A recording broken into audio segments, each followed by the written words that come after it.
Hello दोस्तों। UPSC अखाड़ा platform के सी set course में आपका स्वागत है। तो देखते हैं सी सेट क्या होता है ना। बेसिकली सी सेट को यूपीएससी ने 3 पार्ट में डिवाइड किया हुआ है। First part is RC, reading and comprehension. Next is maths. Third is reasoning. ठीक है। तो आरसी वाला टॉपिक मैम ने कवर किया हुआ है। कवर कैसे करना है आरसी ये भी मैम ने डिस्कस किया हुआ है। मैं यहाँ पे मैथ्स एंड रीजनिंग टॉपिक कैसे कवर करनी है, और ये कोर्स में क्या कंटेंट है, कैसे क्या कवर करना है, कैसे प्रोसीड करना है, डाउट हो तो क्या करना है, नहीं समझ में आया तो क्या करना है, क्वेश्चन में मार्क्स मतलब पेपर सॉल्व किया उसमें मार्क्स नहीं आया तो क्या करना है, सभी डिस्कस करेंगे। ठीक है। यहाँ पे सबसे पहले जो चीज़ है, मतलब जो समझने की चीज़ है यहाँ पे, वो हम भी नेक्स्ट पेज से स्टार्ट करते हैं। लेकिन यहाँ पे इस कोर्स का फीचर क्या है वो अभी हम देखते हैं। Classes by experts, although I will not say myself expert, but yeah, in case of CSAT, and they ask question up to class 10th। ठीक है। तो इतनी मैथ्स तो आती है मुझे, और मैं इसमें एक्सपर्ट भी अपने आप को कह सकता हूँ, क्योंकि इसके आगे की मैथ्स मैंने बहुत अच्छे से की हुई है। Just to give the confidence I am telling this only. I have done my graduation from IIT, right. Next is I am just an aspirant like you. I have given few attempts, but I have not crossed the border yet.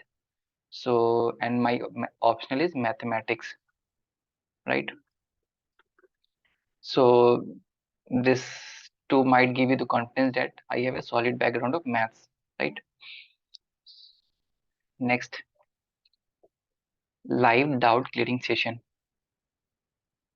ये कब होगी ये भी आगे बताते हैं। ठीक है। Solution of previous year question is also available. Test is also available after each um, section of the maths and reasoning. Personal guidance, आपके पास तो मेरा फोन नंबर ही है, पर्सनल फोन नंबर है। जब भी डाउट हो तो बेझिझक पूछ सकते हो। ठीक है। यहाँ पे तो ये चीज आपके पास ऑलरेडी अवेलेबल है, तो यहाँ पे मैं मेंशन नहीं कर रहा हूँ। How to cover maths and reasoning part, this is the most important question in this video. ठीक है। तो इसके लिए हमने क्या किया, आपके लिए हमने टाइमलाइन बनाया है।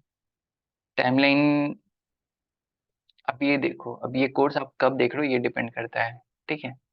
लेकिन कैसे देख रहे हो ये भी डिपेंड करता हो। लेकिन हमने टाइमलाइन बनाया है आपके लिए, क्योंकि इसको फॉलो करो आप।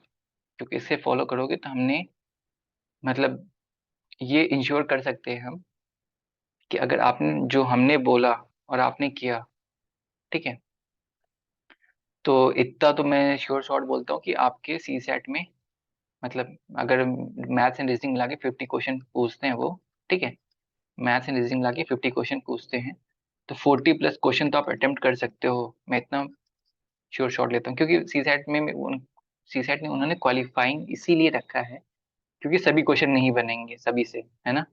और वो स्टार्टिंग में मतलब कभी कभी वो ऐसे क्वेश्चन देते हैं 5 10 क्वेश्चन, कम से कम इतने रहते ही हैं, मिनिमम 5 रहते हैं, कभी कभी ज्यादा भी पूछ लेते हैं, तो वो देते ही इस हिसाब से कि इस क्वेश्चन में जो फंस गया ना, मतलब फंस गया इन द सेंस कि इस क्वेश्चन में उलझ गया जो, वो आगे के क्वेश्चन अटेम्प्ट ही नहीं कर पाए, और वो 15 20 क्वेश्चन करके ही रह जाए, वो सी सेट में डिस्क्वालीफाई हो जाए, यूपीएससी के लिए काम आसान हो जाए, इससे उनको आगे 10 12 हजार जितने भी क्वालिफाई करके मेंस लिखवाने हैं वो लिखवाएंगे। ठीक है। तो ऐसे क्वेश्चन में फंसना नहीं है, मतलब इन द सेंस कि अपने आप को, जो क्वेश्चन नहीं बन रहे हैं, टाइम लग रहा है, 2 मिनट ठीक है, 3 मिनट भी ठीक है, 5 मिनट से ज्यादा लग रहा है तो उस क्वेश्चन को स्किप करो, नेक्स्ट क्वेश्चन पे जाओ। जो इजी क्वेश्चन इंतजार कर रहा है तुम्हारा, वहां से क्वालिफाइंग तुम होगे। ठीक है। तो अभी सबसे पहला टॉपिक जो हमने कवर किया है, जो हम जैसे जैसे बता रहे वैसे वैसे टॉपिक को कवर करना। इसमें इजी क्या होगी, क्योंकि मैंने जो टॉपिक है ना, मतलब बहुत सारे टॉपिक है ना, मतलब जो आगे पढ़ानी चाहिए थी मुझे, लेकिन क्योंकि यहाँ पे जरूरत थी वो टॉपिक को, तो मैंने कहीं कहीं पे पहले ही पढ़ा दिया वो टॉपिक। ठीक है।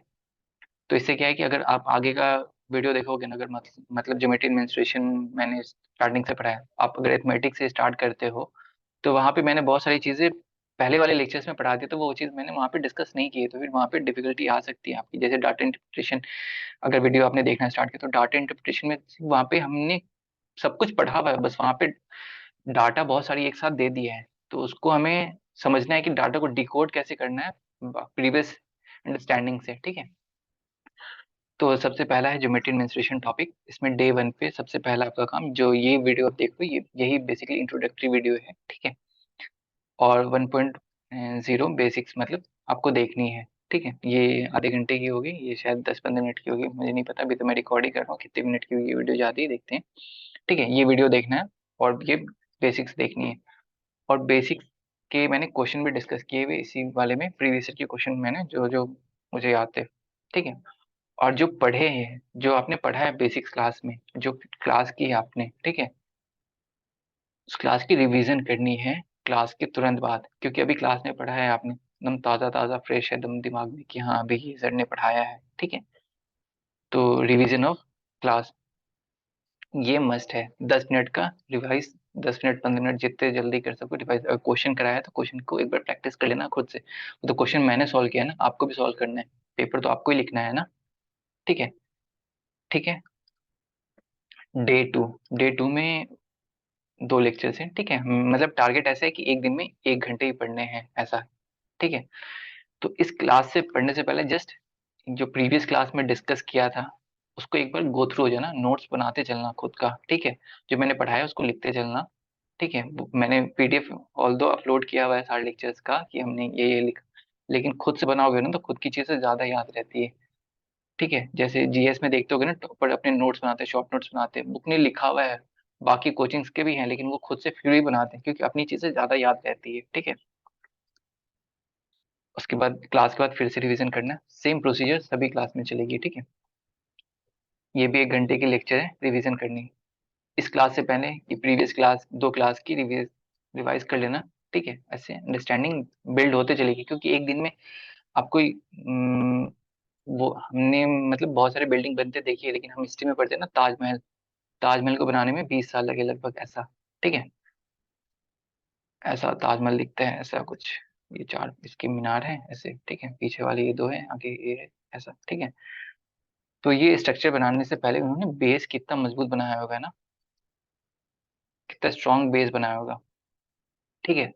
तो ये स्ट्रॉन्ग बेस बनाने एक दिन में तो ये बना नहीं होगा ना, कि धीरे धीरे धीरे धीरे धीरे धीरे एक एक यहाँ पे स्टोन, फिर स्टोन स्टोन ओवरलैप करके इन्होंने ये ताजमहल बनाई होगी, है ना। तो उसी तरह यहाँ पे एक दिन में आप चीजें पूरी तरह से नहीं सीखोगे, पहले आज वीडियो देखी, कुछ अंडरस्टैंडिंग हुई, ठीक है, फिर नेक्स्ट अभी रिवाइज करोगे इसको, फिर नेक्स्ट क्लास में जाओगे, ठीक है। फिर उसे देखने के से पहले एक बार रिवाइज कर लेना प्रीवियस क्लास का, फिर रिवीजन करना, ठीक है। Revision in the sense class के बाद वाला रिवीजन, जो ये वाली तो है ही, बाकी जो अगला क्लास जब नेक्स्ट देखोगे तो पिछला जो क्लास, उसको क्विक रिवीजन 5 मिनट 10 मिनट में बस पेज पलट लेना क्या पढ़ाया था सर ने, ठीक है। क्योंकि आपने ऑलरेडी रिवाइज किया हुआ है क्लास के तुरंत बाद, तो आपकी चीजें फ्रेश होगी, वो हो जाएगी। और ये मैं बोलूंगा, जैसे आज आपने देखा मंडे को, एग्ज्यूम करता हूँ मंडे को आपने देखा डे 1, ट्यूसडे देखा डे 2, और नेक्स्ट मंडे देख रहे हो डे 3, तो फिर यहाँ पे ना इतना बड़ा गैप कभी मत करना, ठीक है। अगर देख रहे हो तो day 1 day 2 day 3 day 4 day 5 day 6 consecutive day में रखना, ठीक है, एक टॉपिक को एक साथ ही रखना, ठीक है। अगला टॉपिक में गैप कर सकते हो अगर आपको टाइम नहीं मिल रहा है या कभी बिजी है या कुछ जरूरी काम है, वो ठीक है।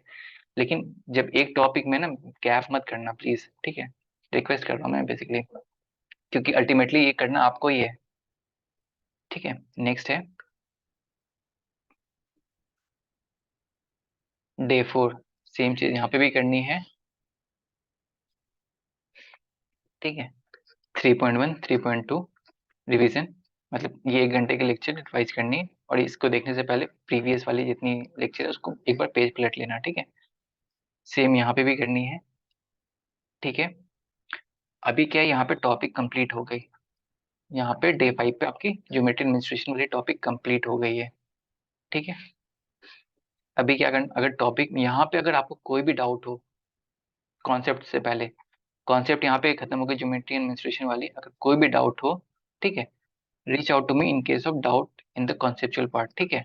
कोई भी डाउट हो बेझिझक पूछना, मैं डाउट क्लास लेकर मतलब मैं आपको मतलब जूम मीटिंग पे डाउट क्लियर कर दूंगा, ठीक है। अगर डाउट नहीं है तो वेरी गुड, टेस्ट अटेम्प्ट करो, ज्योमेट्री मेंस्ट्रुएशन के टेस्ट। टेस्ट स्किप मत करना, नहीं तो पढ़ने का कोई फायदा नहीं है। ये मैथ्स है, मैथ्स में प्रैक्टिस चाहिए, ठीक है। वीडियो तो बहुत सारे हैं, तुम ज्योमेट्री मतलब सी सेट के ये वाले कोर्स ज्वाइन करने से बेटर था अगर प्रैक्टिस नहीं करोगे यहाँ पे तो। यूट्यूब पे हजारों वीडियो सी सेट के अवेलेबल हैं, वहां पे देख करके टॉपिक कंप्लीट की जा सकती थी। लेकिन इसको पूरी तरह से गाइडेड फॉर्म में, श्योर शॉट वाले फॉर्म में, टू द पॉइंट वाले फॉर्म में आपको अवेलेबल किया गया है कि आपको सी सेट में कोई दिक्कत ना हो, ठीक है। तो टेस्ट अटेम्प्ट करना, एनालिसिस भी दी हुई है वो भी देखना, ठीक है। बेसिकली वही एनालिसिस करना, एनालिसिस ऑफ द टेस्ट मतलब खुद से एनालिसिस करना कि कितने सही हुए कितने गलत हुए कहाँ पे गलत हुए।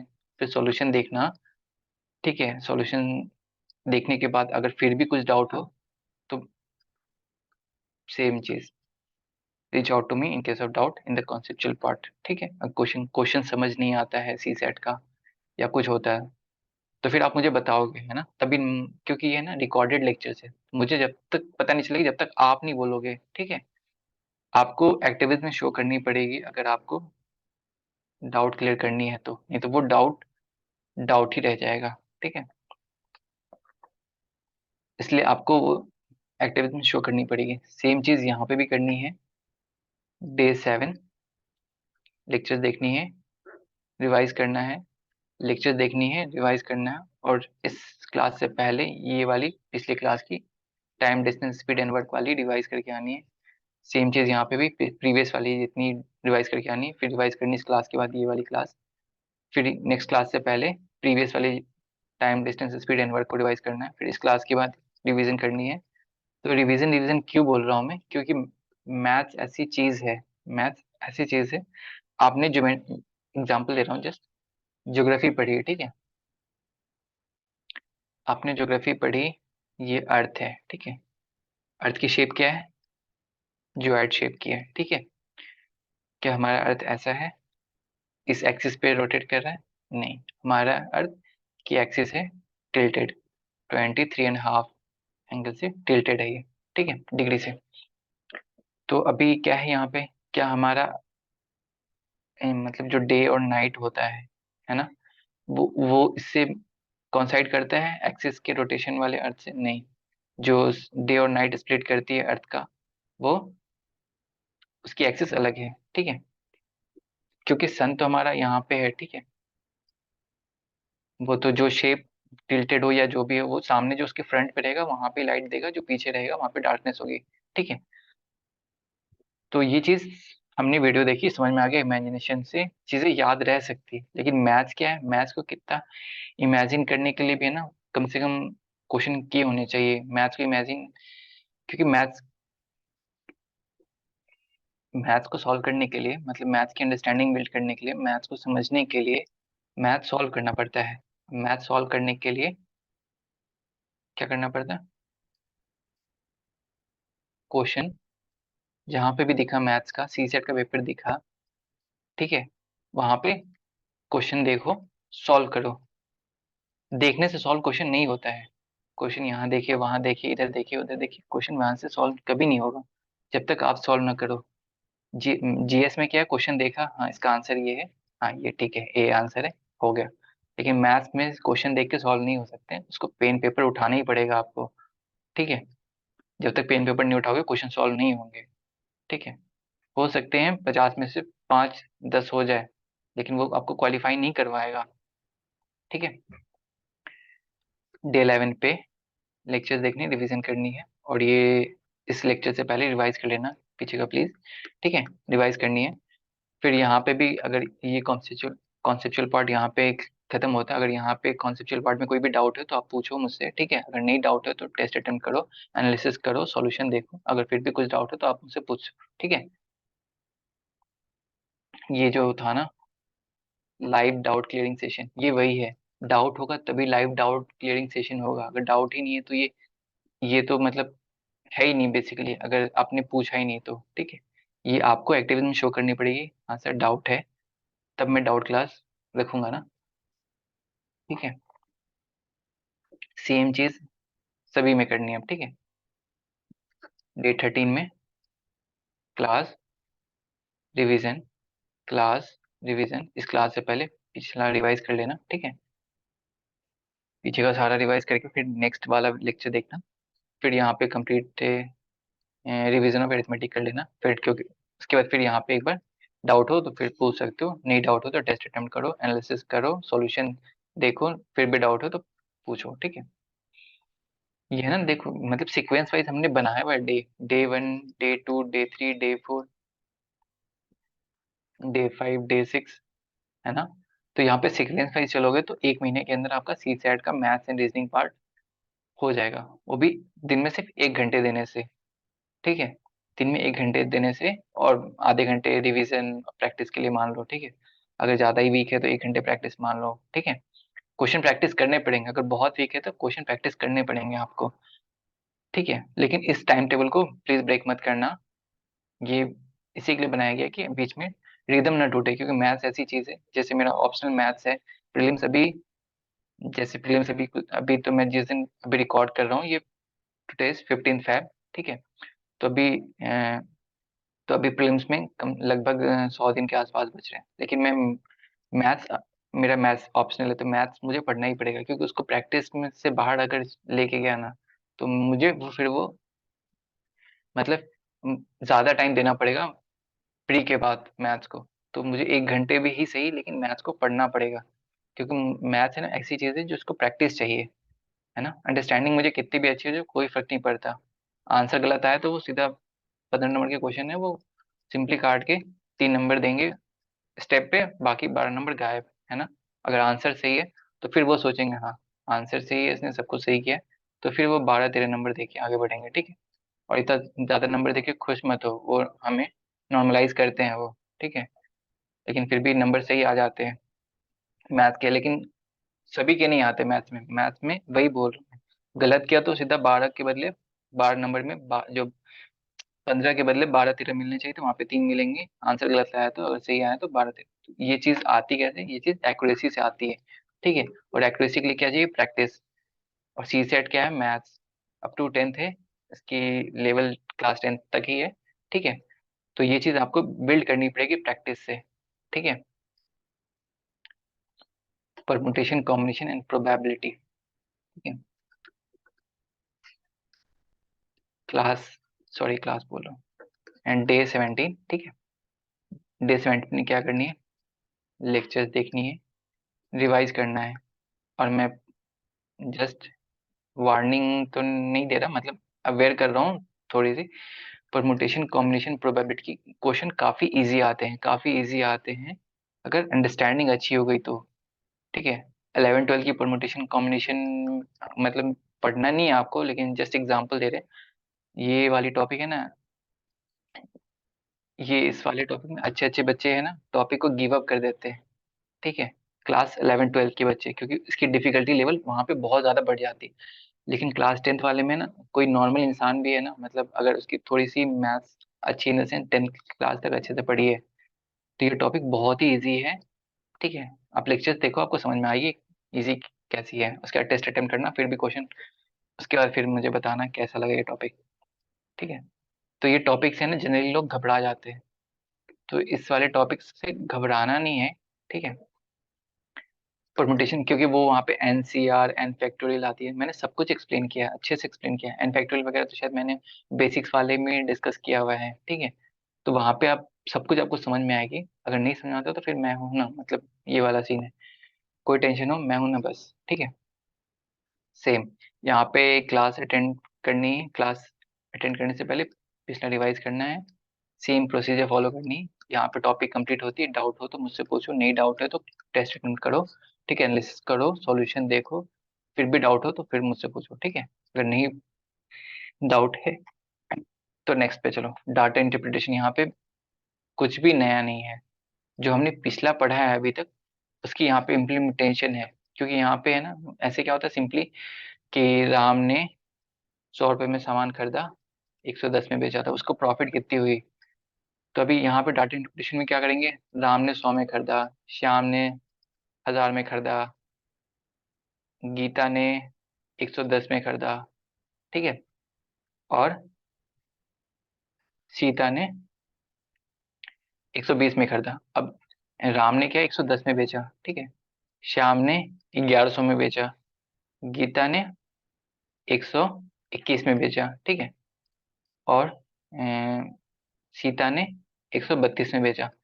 तो अभी यहाँ अब ये पूछेंगे क्वेश्चन कि इसमें सबसे ज्यादा प्रॉफिट किसे हो रहा है, ठीक है, किसे हो रहा है। तो यहाँ पे क्या करोगे, सबसे ज्यादा इन टर्म्स ऑफ, वो अब क्वेश्चन में वो गिवन होगा इन टर्म्स ऑफ वैल्यू या इन टर्म ऑफ परसेंटेज, ठीक है। अगर वैल्यू में पूछ रहा है तो यहाँ पे 100 मतलब सबसे ज्यादा इसी का है, ठीक है। लेकिन इन टर्म्स ऑफ परसेंटेज पूछेगा, जब इसको आप देखोगे ना, एक बार वीडियो पॉज करके इसको देखो आप कितना परसेंटेज आ रहा है, तो सबका दिखेगा आपको।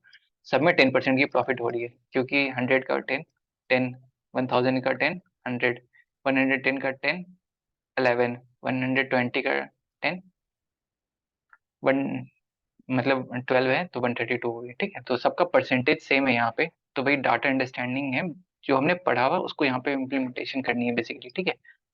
तो ये डाटा इंटरप्रिटेशन में बस यही है, एक डाटा नहीं गिवन है, बहुत सारे डाटा, उसको इंटरप्रेट करना, वो कहना क्या चाहता है, ठीक है। डे 21, ठीक है, सेम रिपीट करनी है यहाँ पे। टॉपिक कंप्लीट होती है तो यहाँ पे कंसेप्चुअल पार्ट में कोई भी डाउट हो तो पूछो, नहीं डाउट है तो टेस्ट अटेम्प्ट करो, टेस्ट के एनालिसिस करो, सॉल्यूशन देखो, ठीक है, सॉल्यूशन देखो, ठीक है। उसके बाद फिर अगर फिर भी डाउट हो तो पूछो, नहीं डाउट हो तो नेक्स्ट प्रोसीड करो। रीजनिंग, रीजनिंग में क्लास करो, रिवाइज करो, रिवाइज करके फिर नेक्स्ट क्लास देखो, ठीक है। क्लास से पहले एक बार पीछे का पेज पलट लेना कि पीछे क्या पढ़ाया था, फिर रिवाइज करना, फिर नेक्स्ट इस क्लास से पहले फिर पीछे का रिवाइज कर लेना, फिर रिवाइज करना, ठीक है। रिवाइज, क्लास एंड रिवाइज, ठीक है। तो यहाँ पे कोई भी डाउट हो कहीं पे भी, ठीक है, तो बेहिचक बिना हिचकिचाए पूछना, तभी बताऊंगा ना मैं, ऐसे तो नहीं बताऊंगा, ठीक है। ठीक है, यहाँ पे हो गए कॉन्सेप्चुअल पार्ट ओवर। अभी है सी सेट, ठीक है। तो सी सेट रिकॉर्डेड वाले वीडियो में है ना, वहाँ पे एक पीडीएफ है सी सेट फॉर्मूला करके, ठीक है। ये मैंने बनाया है उनके लिए जो, जिनके पास टाइम कम है, लेकिन अभी क्या, अभी फैब चल रही है, अगर ये मतलब मैं ये रिकॉर्ड कर रहा हूँ तो ये भी फैब है। हो सकता है कोई अप्रैल के महीने में देखे तो वहां पे उस वक्त टाइम नहीं मिलेगा, है ना। तो वो उनके लिए है, लेकिन मैं प्रेफर करूंगा कि सी सेट जो क्लास कर रहे हो ना आप, जो मेटेन मेंस्ट्रुएशन टॉपिक कर लिया कंप्लीट, ठीक है, तो वहां पे आप अपनी फॉर्मूला बुक एक बनाते चलो, ठीक है। बस यहाँ पे फॉर्मूला क्या लिखो कि एरिया ऑफ ट्रायंगल, ये शेप बनाओ, एरिया ऑफ ट्रायंगल ये 90 डिग्री का है, ये है। इसकी पेरीमीटर लिखनी है तो बी प्लस एच प्लस ये एल हाइपोटेनस, ठीक है। ये हो गई इसकी पेरीमीटर, ऐसे लिखते चलो, ठीक है। स्क्वायर है या क्यूब है, इसका वॉल्यूम क्या होगा, सरफेस एरिया क्या होगा, है ना। क्यूबॉइड है, उसका वॉल्यूम क्या होगा। ये खुद का लिखते चलोगे तो, क्योंकि खुद की लिखी चीजें ज्यादा याद रहती है, ठीक है। तो अभी क्या है, एक बार रिवाइज करना है पूरे एक दिन बैठकर, जब भी टाइम मिले आपको। टॉपिक तो कंप्लीट हो गई यहाँ पे सी सेट की, आपके अभी क्वेश्चन अभी नहीं बनेंगे पूरे, मतलब मैं जो 40+ गारंटी कर रहा हूँ, ये अभी नहीं बनेंगे 40+, ठीक है। चीजें समझ में आई है, अच्छी बात है। यहाँ पे आपका बेस, आपने ताजमहल का नीचे का बेस तैयार कर लिया है, अभी ताजमहल तैयार करनी है, ठीक है। तो वो तैयार होगी प्रीवियस ईयर क्वेश्चन से।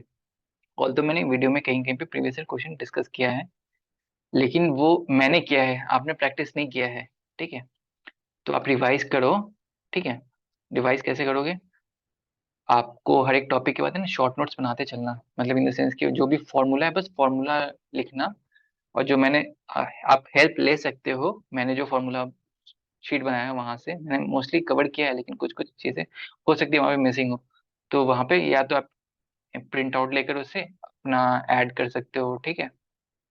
पेज बीच में अपना एक ऐड करके वहां पे अपने फॉर्मूला लिख सकते हो जो वहां पे आपको लगता है मिसिंग है, ठीक है। वो उसको रिवाइज करने के बाद, ठीक है, रिवाइज करने के बाद या तो पूरी अपनी नोट्स को रिवाइज करो, ठीक है, वो सबसे बेस्ट है। टाइम कम है तो शॉर्ट नोट्स बनाए उसको रिवाइज करो। उसके बाद टेस्ट अटेम्प्ट करना, प्रिंट आउट ले लो इसकी 2018 की पीडीएफ की प्रिंट आउट लेकर, और वो हमारी शीट लेके बैठो, सॉल्व करो, ठीक है। उसके बाद फिर सॉल्व करने के बाद एनालिसिस करो खुद से कि कितने सही हुए कितने गलत हुए कितने अटेम्प्ट नहीं किए। फिर इसका सॉल्यूशन वीडियो भी अवेलेबल है, वो सॉल्यूशन वीडियो देखो। अगर नहीं समझ में आता तो फिर पूछो कि सर ये समझ नहीं आया, ठीक है। उसी तरह सभी के लिए करना है। हर एक टेस्ट देने से पहले, ये नहीं कि 2018 का देने से पहले हमने रिवाइज कर लिया, 2019 से पहले रिवाइज नहीं किया, 2 दिन का गैप ले लो इन दोनों में, कोई दिक्कत नहीं है, ठीक है। तो 2 दिन रिवाइज, एटलीस्ट रिवाइज 2 दिन का करना ही, ठीक है। बिफोर इस test 2 days revision is must, then test attempt, then analysis. क्योंकि रिवीजन के बिना है ना, मतलब मैथ्स को रिवाइज चाहिए। क्यों? क्योंकि यहाँ पे 10th तक है तो 10th तक हम ऐसे ही करते हैं ना, जो सर या मैम वहाँ पे जो भी पढ़ाते हैं, तो वो जो क्वेश्चन आंसर लिखवाते हैं वो हमें क्या करना होता है, रट्टा मारना होता है, उनके हिसाब से लिखेंगे आंसर तभी स्कूल में नंबर मिलते हैं, नहीं तो नहीं मिलते हैं।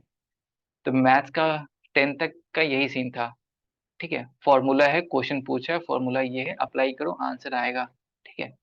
अभी क्या है कि सी सेट है, तो सी सेट में डायरेक्टली क्वेश्चन तो देंगे नहीं, वो थोड़ी सी ट्विस्ट करते हैं, फॉर्मूला वही यूज होगा, बस थोड़ी सी ट्विस्ट करते हैं आपको चेक करने के लिए कि do you have patience. Patience check करते हैं आपको, अगर वहां पे डर गए फिर तो आप क्रम्बल कर जाओगे। अगर पेशेंस है, ठीक है, तो आप वहां पे रुकोगे, क्वेश्चन पढ़ोगे, देखोगे, समझोगे, फिर सॉल्व करोगे, अच्छा यही तो है, ठीक है। तो रिवाइज करके हर एक टेस्ट को देना, ऐसे रैंडमली मत देना, ठीक है। रिवाइज करो, टेस्ट दो, रिवाइज करो, टेस्ट दो, रिवाइज करो, टेस्ट दो, रिवाइज करो, टेस्ट करो, और टेस्ट के बाद जब भी कोई डिफिकल्टी हो तो पूछो, ठीक है।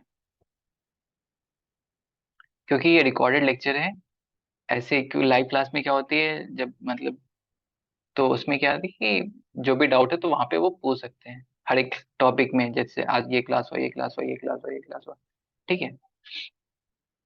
तो अभी हर एक क्लास में पिछले क्लास का डाउट, लेकिन यहाँ पे क्या रिकॉर्डेड लेक्चर्स है, अगर आपको लगता है कि हर एक लेक्चर्स के बाद आपको डाउट है, तो अभी जैसे 20.1 में हमने कैलेंडर डिस्कस किया हुआ है, ठीक है, एग्जाम्पल दे रहा हूँ, जैसे कैलेंडर में डिस्कस किया हुआ है, तो कैलेंडर वाला टॉपिक नहीं समझ में आया आपको, ठीक है, और आपको आगे बढ़ने से डर लग रहा है, तो आप मुझे बताओ कि सर कैलेंडर टॉपिक समझ नहीं आ रहा है, मुझे उसमें डाउट है, तो उसकी वजह से मैं यहाँ पे रुका हुआ हूँ, तो फिर मैं इसको क्लियर करूंगा ना।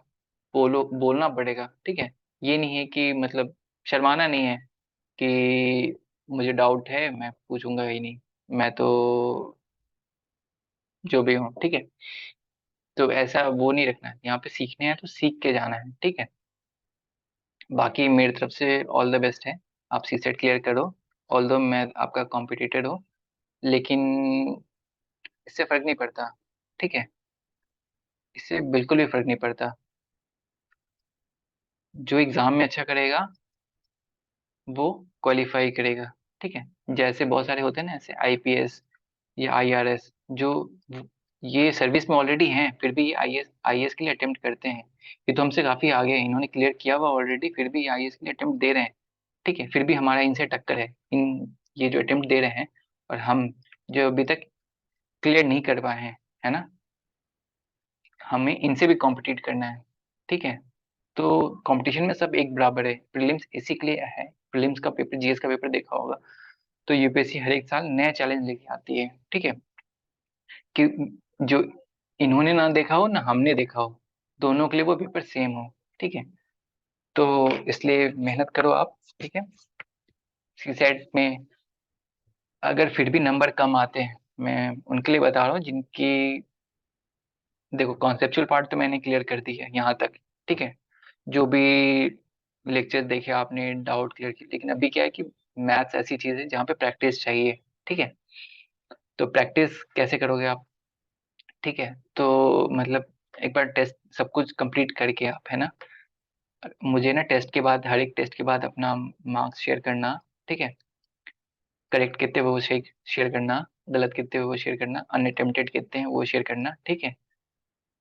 उसके बाद फिर मैं खुद देख लूंगा कि कहाँ पे आप लैग करो, मतलब सच सच बताना मुझे, ये नहीं देखना कि सर को लगेगा कि अच्छा ये तो वीक है, ये नहीं, मैं यहाँ पे हूँ ही इसी के लिए कि आपका सी सेट मुझे सिर्फ मैथ्स और रीजनिंग से इंडिपेंडेंटली 40+ क्वेश्चन सॉल्व करवाने हैं आपसे, ठीक है। तो मैं चाहता हूँ आपके 40+ क्वेश्चन मतलब 100+ मार्क्स आ गए आपके, ठीक है। तो ये मेरा टारगेट है, आप सिर्फ मैथ्स और रीजनिंग मिलाकर ही, ठीक है।